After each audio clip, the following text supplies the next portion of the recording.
Bharat Ratna doctor Baba Saheb Ambedkar health club का उद्घाटन भीमनगर क्षेत्र के अंजनाई उंदा सिरसाट नगर में नगर सेवक जीतू सिरसाट की संकल्पना से अत्याधुनिक जिम का उद्घाटन धुले जिला मराठी पत्रकार संघ के अध्यक्ष मनोज गर्दे, उद्यमी राहुल अग्रवाल और अन्य गणमान्य व्यक्तियों द्वारा किया गया। अपने शरीर को मजबूत और स्वस्थ बनाने के लिए नियमित व्यायाम आज महत्वपूर्ण हो गया है। युवाओं को व्यायाम पर ध्यान देना चाहिए। ऐसी बातें धुले जिला मराठी पत्रकार संघ के अध्यक्ष मनोज गर्दे ने अत्याधुनिक जिम के उद्घाटन पर कहा।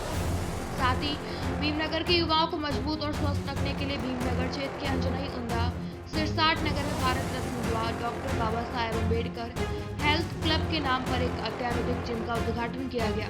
जीतू भाऊ सिरासत ने सामाजिक कार्यों के साथ साथ बच्चों को व्यायाम की शिक्षा देने का काम शुरू किया ताकि आज की पीढ़ी नशे की आदी ना हो।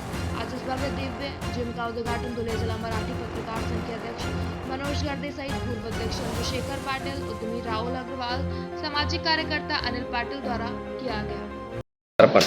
भारत रत्न डॉक्टर बाबासाहेब आंबेडकर हेल्थ क्लबचे आज धुळ्याचे कार्यसम्राट आणि गोरगरिबांसाठी नेहमी अहोरात्र प्रयत्न करणारे एक माजी नगरसेवक बुलंद जितूभाऊ सिरसाट यांच्या संकल्पनेतून आज भीमनगर येथील घरकुलेच्या प्रांगणामध्ये आज त्याचं लोकार्पण करण्यात आलं। त्या लोकार्पणाच्या प्रमुख उपस्थिती धुळे जिल्हा मराठी पत्रकार संघाचे व नाट्य परिषदेचे सदस्य आणि आमचे मार्गदर्शक चंद्रशेखर आबा पाटील यांच्या नेतृत्वाखाली तसेच उद्योजक राहुल भाऊ अग्रवाल, आमचे धुळे जिल्हा मराठी पत्रकार संघाचे उपाध्यक्ष अतुल भाऊ पाटील आणि या भागातील सामाजिक कार्य अनिल भाऊ पाटील आणि याच्या जिमचे जे अध्यक्ष धनराजदादा सिरसाट यांनी आमच्या हातून हे लोकार्पण लोकार्पणाचं उद्घाटन आमच्या हस्ते करण्यात आलं।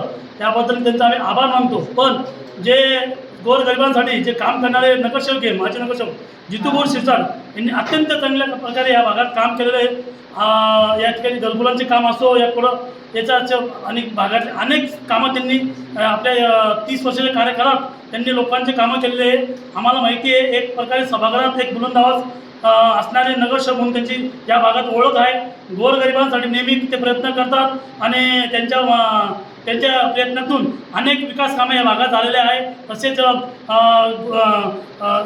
डॉक्टर बाबासाहेब आंबेडकर यांची जयंती खूप मोठ्या उत्साहात त्यांनी साजरे करण्यात येते आणि आज ह्या जे हेल्थ क्लब करण्यात आलं ह्या हेल्थ क्लबसाठी की तरुणांनी व्यसनाधीश होऊ नये, आपलं शरीर कसं सुदृढ राहावं त्यासाठी त्यांनी त्यांची संकल्पना होती। त्या संकल्पनेतून आज हेल्थ क्लबचं उद्घाटन आमच्या हस्ते करण्यात आलं। त्यामुळे धनराजभाऊ सिरसाट आणि त्यांच्या कार्यकर्त्यांचं आणि मी जितूभाऊ सिरसाट यांचं आम्ही धुळे जिल्हा मराठी पत्रकार संघातर्फे जाहीर आभार मानतो आणि ह्या हेल्थ क्लबची अजून प्रगती हो, अजून याच्यापेक्षा डबल हो ही आमची शुभेच्छा।